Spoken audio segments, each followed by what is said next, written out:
anyway. Let's turn our Bibles to the book of Exodus.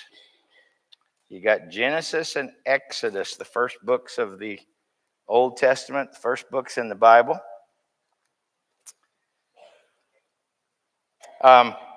Genesis and Exodus are like Luke and Acts. They're just a continuation one of another.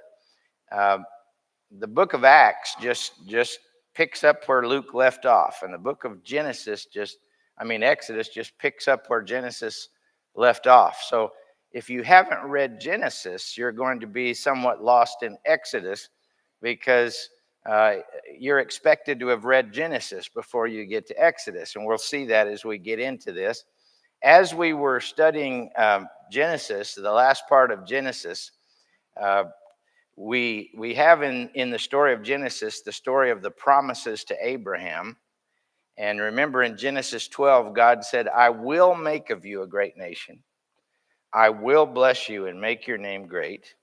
I will bless whoever blesses you and curse whoever curses you.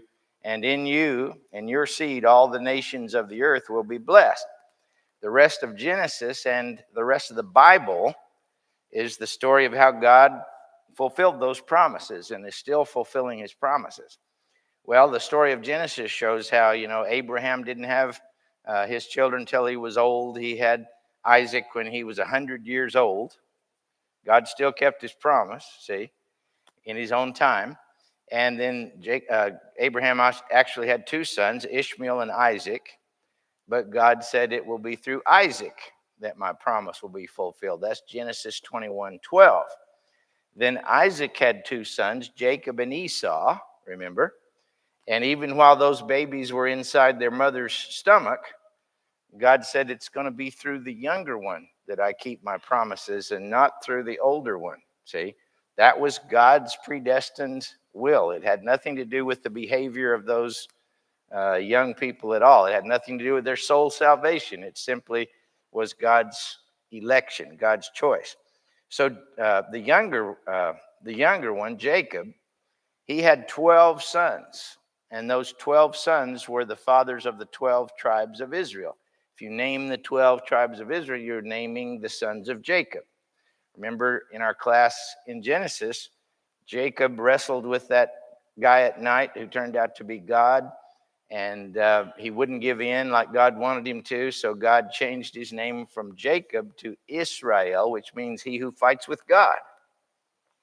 And the rest of their history kind of looks like that. They're always fighting with God instead of giving in to God and doing what God wants them to do. So, as I said, Jacob has these 12 sons, and the runt of the litter is Joseph. And there's the story in Genesis of the brothers were jealous of Joseph because the daddy liked his baby boy and he gave him a coat of many colors and played favoritism. And so they threw him in a pit and sold him as a slave into Egypt. And it looked like, oh, that's bad. This kid is carried away as a slave into Egypt. But while he was in Egypt, God was working, because God said, I'm going to make of you a great nation. And there was a great famine that came on the land of Canaan, the land of Israel, as we now call it, the Palestine. A great famine, no food. It was no crops. It was just devastation, and everybody was hungry. But this slave boy was taken up through the ranks, as it were. And see if I can get that thing to change, that slide to change. Change it for me there, Kenny. It's being ornery here. Change it to the next slide. There we go. That slave boy eventually was promoted to the second in command of all Egypt. And so Joseph, long since separated from his family and from his father, was now in a position to be in charge of all the resources and foodstuffs in Egypt. And he'd been storing them up for 7 years. And when this famine hit, there was only one place in the whole wide world that they could go to get food, and that was Egypt. And so the brothers of Joseph, who sold him into slavery, they were mean to him. They come to Egypt looking for food, and they found themselves bowing down before this exalted Egyptian, which little to their knowledge was their younger brother who had been sold into slavery in Egypt. So to get that connection, I want you to turn real quickly to Genesis 50. Genesis chapter 50. This is the last chapter in Genesis. And if anybody doesn't have a Bible, there's Bibles under the pew there or in the rack there in front of you. Genesis 50, and we're going to look at verse 15. Now, see, the story picks up where they've come down to Egypt, and there's been a lot of drama, and they've been fed, and they've been reconciled, and now they're there with their father, and now their father dies, and they're thinking, oh, our younger brother's going to have his revenge on us now that daddy has died. Verse 15. When Joseph's brothers saw that their father was dead, they said, it may be that Joseph will hate us and pay us back for all the evil we did to him. So they sent a message to Joseph saying, your father gave this command before he died. Say to Joseph, please forgive the transgression of your brothers and their sin, because they did evil to you. And now please forgive the transgression of the servants of the God of your father. And Joseph wept when they spoke to him. This was really hard for him because I know he was very hurt by what they'd done. His brothers also came and bowed down before him. Do you remember that this happened when they first met Joseph? It happens again when he was a kid. He dreamed this dream, that there were 12, or there were the sun, moon, and 12 stars, and all of them were bowing down to this one. And the sheaves of grain, and all of them are bowing down to this one. And the meaning was that all your brothers and your family is going to bow down to you. So this keeps happening here in the book of Genesis. But look at verse 19. This is where the book of Genesis kind of comes together. But Joseph said to them, do not fear, for am I in the place of God? As for you, you all meant evil against me. He means when you sold me as a slave into Egypt. But God meant it for good, to bring it about that many people should be kept alive as they are today. See, God said, I will make of you a great nation, and I will bless you. So when he saw that these brothers were planning evil against their brother Joseph, he let that happen, and he said, okay, I need him in Egypt, and he's going to be raised up in power to Egypt, and he's going to be the one that saves the nation alive. This is an example of how God works in the world to keep his promises. See, God said, I will make you a great nation. I will bless you. He didn't say I might, or if you do this, I will. He just said, I will. And so whether you do good or evil, God is going to use whatever he needs to use to make his plan come true. The election of God is about God's eternal plans. So, Joseph and his brothers lived on there in Egypt for a long time. Now, look at Exodus chapter 1. See, Genesis could be, I try to put things that kind of reduce things to their elements. But in Genesis, you have the great promises to Abraham that continue to be fulfilled. And the last outcome of that is the story of Joseph, where he keeps the sons of Jacob alive so he can continue to make them into a great nation. Like he said, I will make you a great nation. Now look at verse 1 of Exodus, verse 1. These are the names of the sons of Israel who came out of Egypt with Jacob. Well, see, you're supposed to know who Jacob is. And how do you know who Jacob is unless you've read the book of Genesis, see, with the story? So it's obvious that this is a sequel. This is part 2 of a grand mini-series here, the sons of Israel. By the way, you're supposed to know that Israel is the other name that God called Jacob when he wrestled with God, because it means he who strives with God or fights with God. So these are the names. Now, in the original Bible, the Hebrew Bible, which our English Bibles all come from, the title of this book is not Exodus. The title of this book is Va'ele Shemos.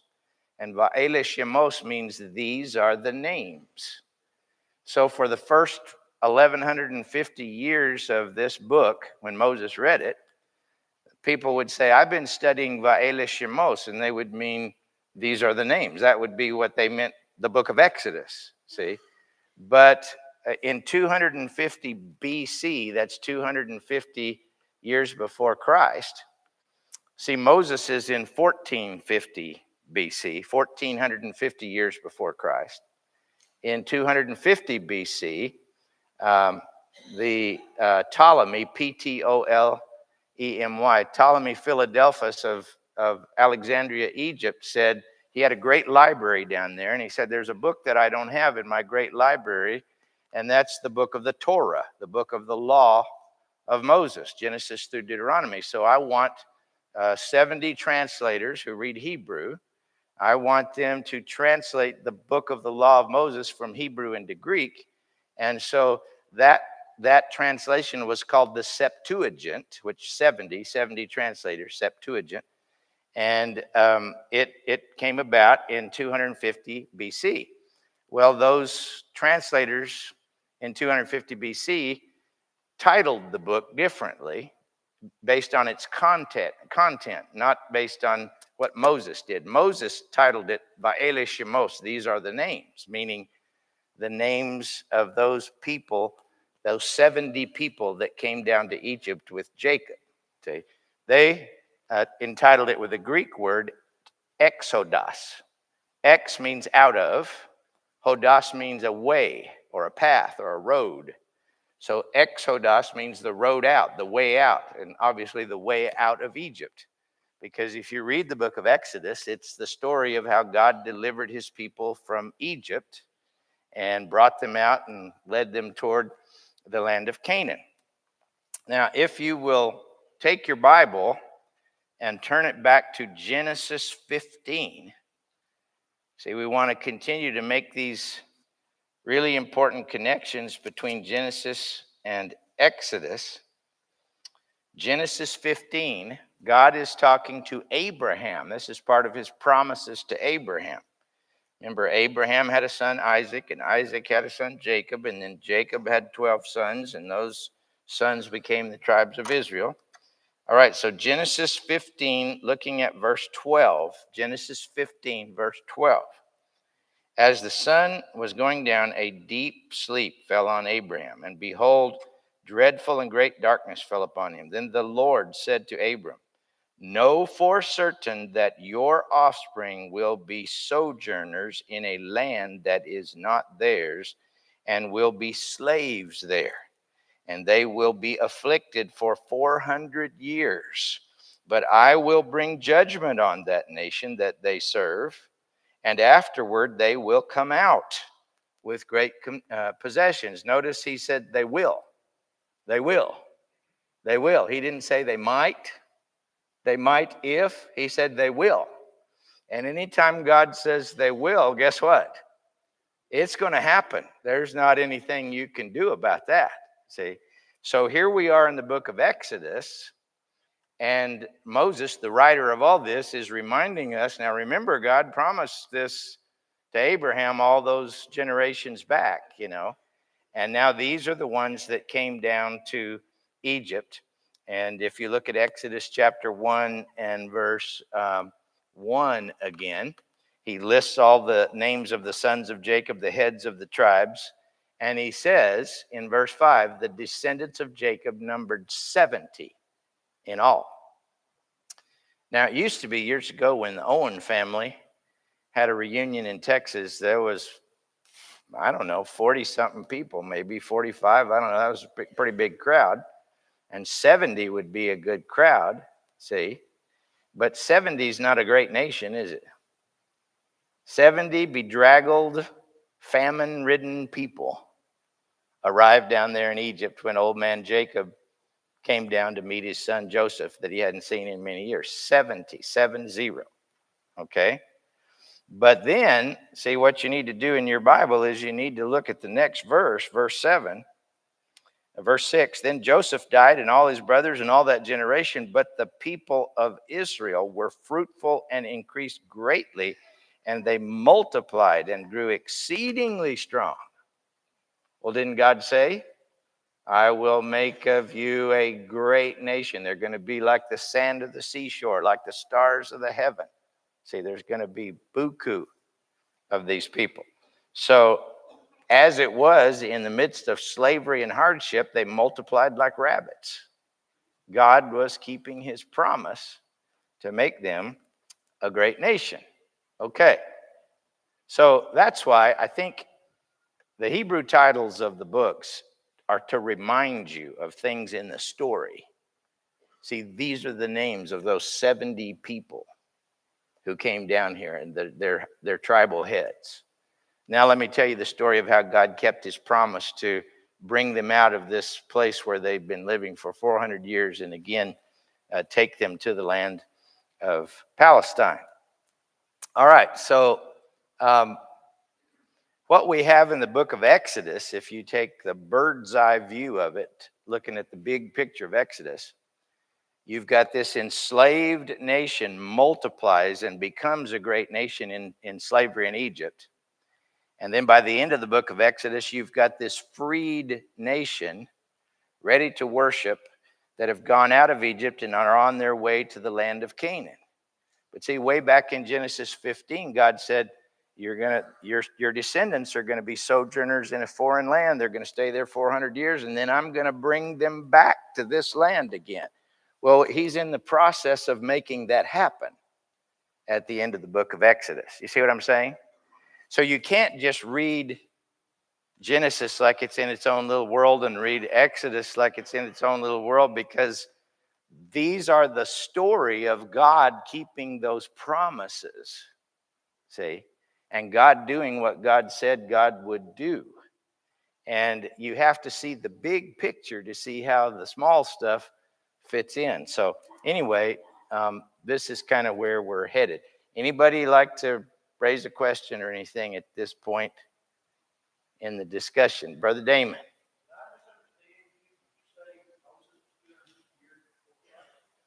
No, Moses lived 1,450 years before Christ.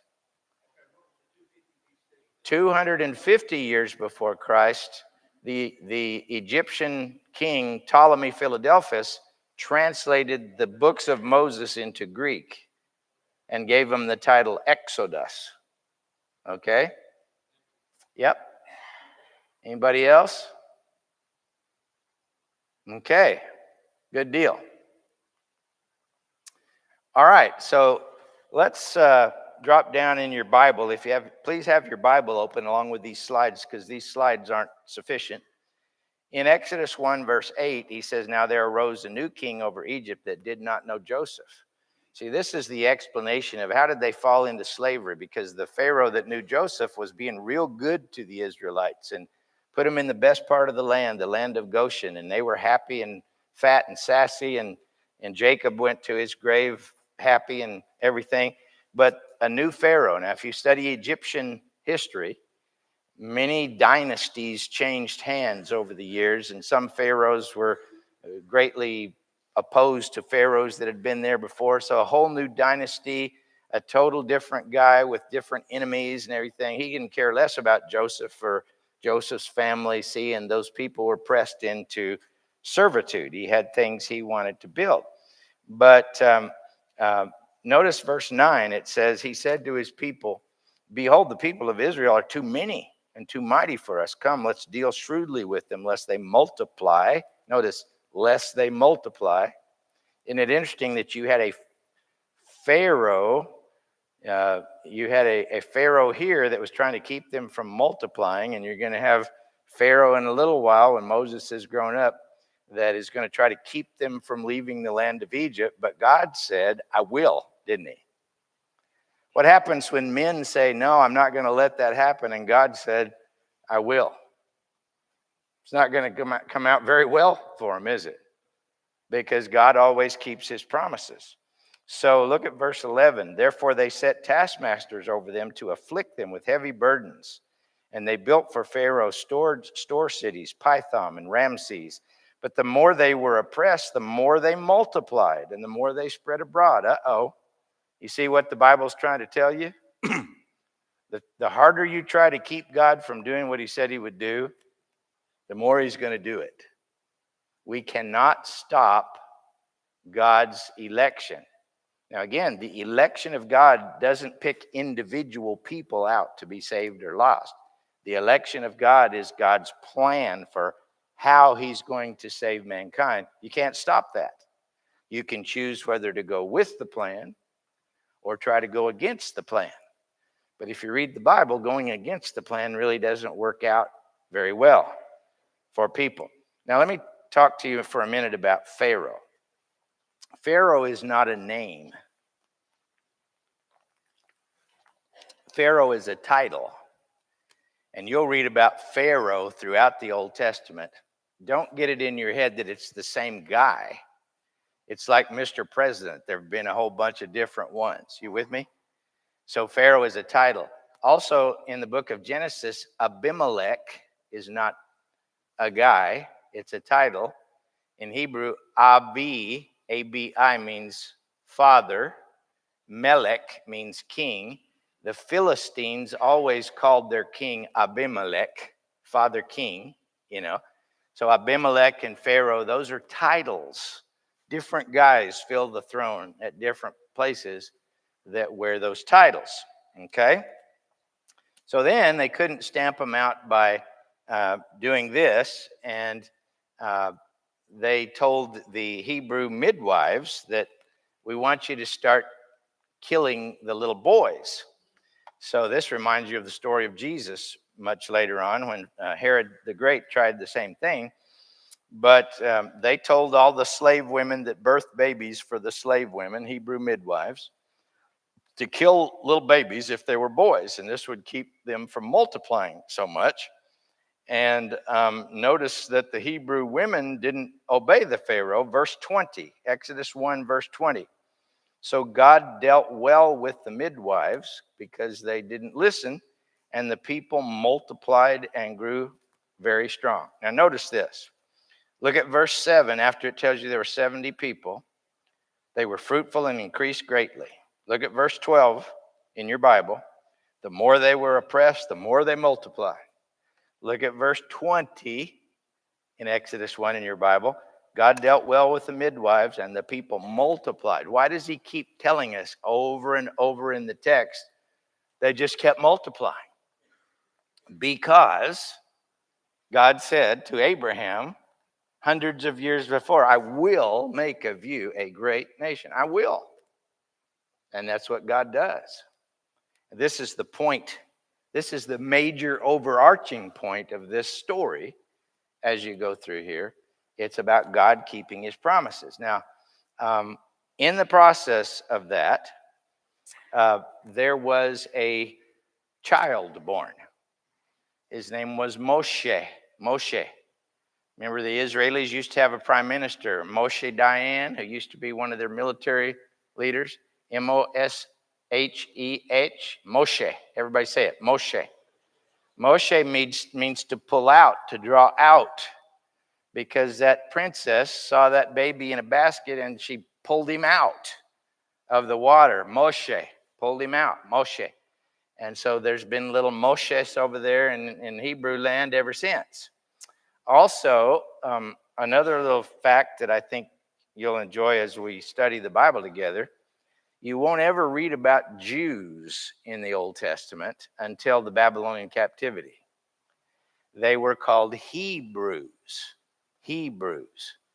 And the word Jew comes from the land of Judah, which was the southern half of the divided kingdom in the time of Solomon, or not Solomon, but Rehoboam, Jeroboam after Solomon, Judah. So when they were taken away to captivity in 586 BC, these captives were called Jews because they were from the land of Judah, see? And when they came back from captivity, that name stuck. Foreigners called them Jews because they were from Judah, okay? But if you go all the way back with me to Genesis 10, Genesis 10,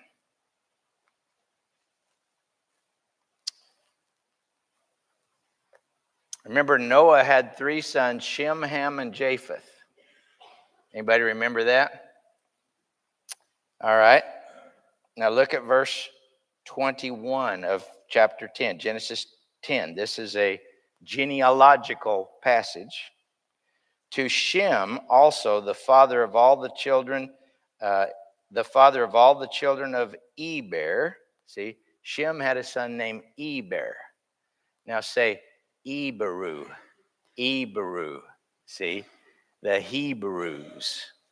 Okay, so they were called Eberus. All right, and the Syrians and the Israelites are called today Semitic people because they descend from Shem, Semitic people, Semitic languages, Aramaic, Hebrew, those are Semitic languages. Okay, we don't care about any of that stuff, but I do, so I couldn't help myself. So look at chapter 2 of the book of Exodus. Chapter 2 of the book of Exodus. Now a man from the house of Levi went and took as his wife a Levite woman. Now this is important because this Levite guy was Moses' father and Aaron's father. And through this couple came the Levites and the priests in the Old Testament. See, the priests all came from the family of Aaron out of the tribe of Levi. And my mom, when she was teaching us on the bedroom and under the bunk beds, in Sunday mornings when we lived in Salt Creek, Wyoming, she used to tell us that Moses' mama was named Jochebed and his dad was named Amram. And if you look over at Exodus chapter 6,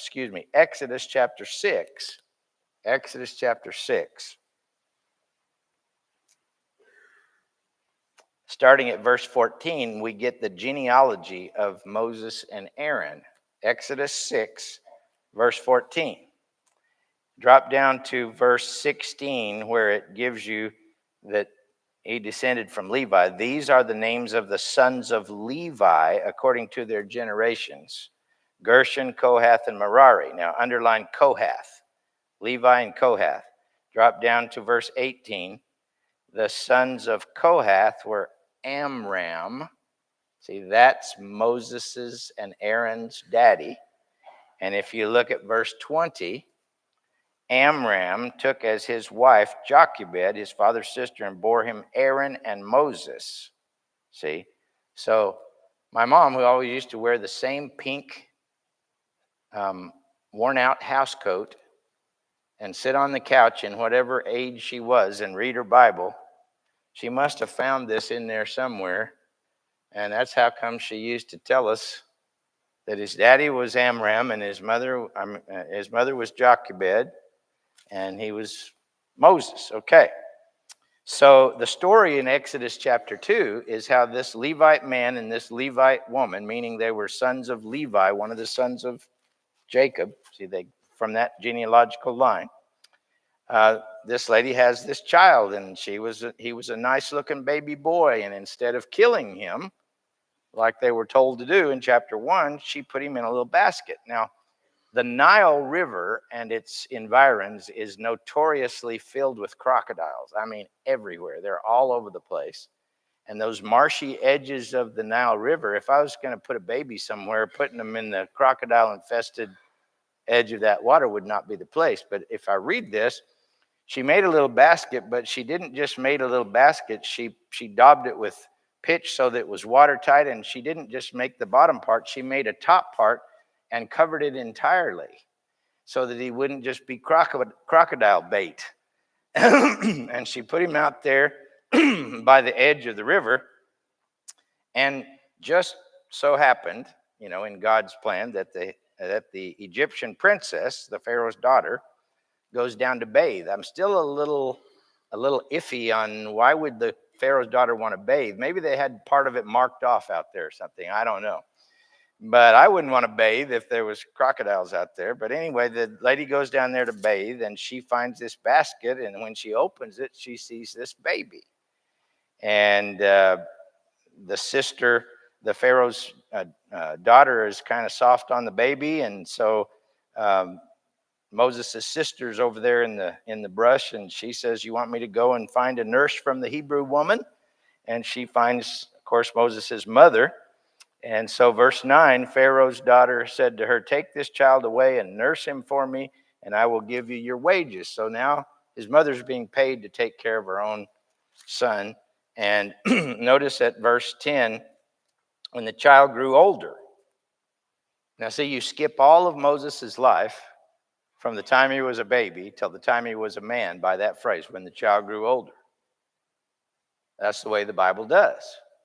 When the child grew older, she brought him to Pharaoh's daughter, and he became her son, and she named him, that is, the princess named him Moshe, because, she said, I drew him out. I pulled him out of the water. But if you've read the whole story of Genesis and Exodus, you know God's hand is in this, because God said, I'm going to bring my people out of Egypt, and God is raising up a person with all of the education and training and all of the stuff of the highest group in Egypt that's going to accomplish this, bringing his people out of Egypt. Verse 11, one day, see, that's one day when he was a man, Moses had grown up, and he went out to his people and looked on their burdens and saw an Egyptian beating a Hebrew, one of his people. And he looked this way and that. You know, you can see him go, is anybody looking? Is anybody looking? No. And he went out and he struck down the Egyptian. He killed him, and he hid him in the sand. Murder. You know?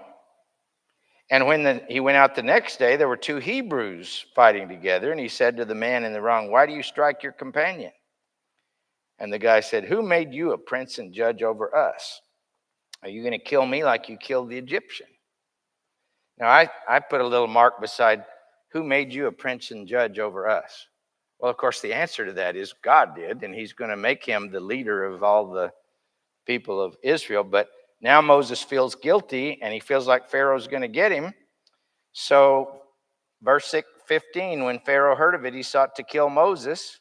But Moses fled from Pharaoh and stayed in the land of Midian, and he sat down by a well. The land of Midian is down by the Sinai Peninsula, not far from Mount Sinai. See? So he flees down into that country where he stays. Now, turn over with me for just a second to Hebrews, book of Hebrews, in the New Testament. 1st, 2nd Timothy, Titus, Philemon, Hebrews. Hebrews chapter 11.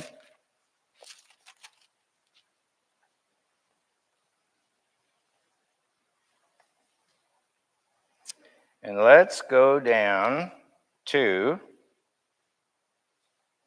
verse 20. And this is a little recap of what we've been studying in Genesis and Exodus. Hebrews 11:20. By faith, Isaac invoked future blessings on Jacob and Esau. By faith, Jacob, when dying, blessed each of the sons of Joseph. Verse 22, by faith, Joseph, at the end of his life, made mention of the exodus of the Israelites and gave directions about his bones. By faith, Moses, when he was born, was hidden for 3 months by his parents because they saw that the child was beautiful, and they were not afraid of the king's edict. By faith, Moses, when he was grown up, that's that section we just read, refused to be called the son of Pharaoh's daughter, choosing rather to be mistreated with the people of God rather than to enjoy the fleeting pleasures of sin. And see, that's all about Genesis and Exodus. Now, this class, and I'm gonna say this, and then you can have questions if you want to. This class is about the great principles of Exodus, which we're going to see fulfilled in the whole rest of the Bible. One of the great principles of the Bible, as in the book of Exodus, is God always, always, always keeps his promises. God always does what God says God will do. Another one, which I'm going to give you now and we're going to talk about next time, God always makes a distinction between those who are his people and those who are not his people. Now, that is a very incorrect politically thing, but that is a strong biblical teaching. God makes a clear distinction between those who are his people and those who are not his people. Book of Exodus is going to say that over and over again. That's kind of where we'll go next time. Who wants to ask a question about anything? Barry. I don't know if this is about this day, but I've been thinking a lot this week. You're seeing so much hatred right now for the Jewish people abroad and at home both. Does a lot of that hatred come from the fact that God chose them differently? I don't know that it does. I think it's based on a lot of other things throughout. For example, in the Inquisition, you understand the Inquisition in medieval times, when the Jesuits would take it upon themselves to stamp out heresy, the Huguenots in France or the Anabaptists or the different ones, they'd kill them. They always tried to kill the Jews and the Muslims as well. So they would go through different places and kill Jews. And Jews in the medieval period were very good money lenders that lended money and handled money, and people resented that. So I don't think it really goes back to this. I think it has to do with other ideas that they had. Anybody else want to ask a question over anything we've talked about? Yes, Brother Moss.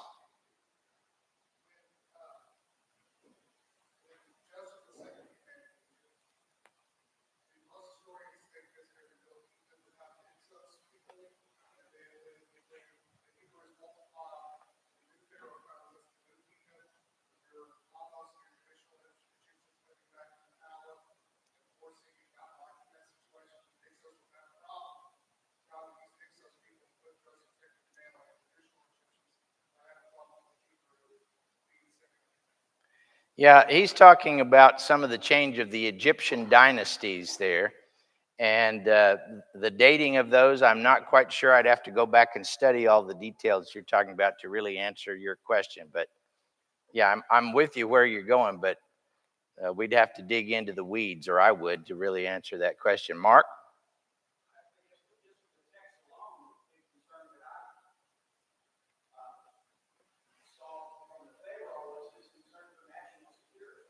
Yeah, they're going to get too big and they're going to overrun us. Our labor force has outgrown us. But now think about this. That labor force we're going to find out 603,550 workers moving the kind of stone and earth and everything they were moving and building those great cities and so forth. When you go to the Jerusalem and look at the stones underneath the temple, and you see that, some of the stones were as big as from that door and as tall as that wall going down to where Randy Hadfield, just one stone, and it was probably 15 feet wide. Think of how much a stone that big would weigh. Think of how many slaves it would take to carry that one stone. I mean, talk about men carrying these stones. It boggles your mind. Yes, Brother Mark?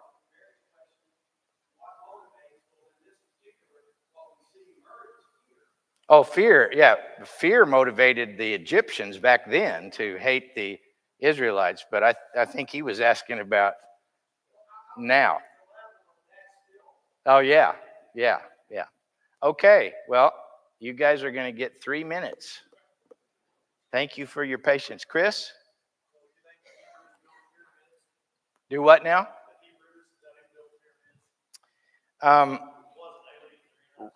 Ramses and Succoth were the cities mentioned there, and there were lots of other things. Giza, where the pyramids are, there was lots of other things, and whether Hebrew slaves worked on those or not, I'm not qualified to say. We don't see any evidence for that, says Mr. Moss. Yeah. Okay.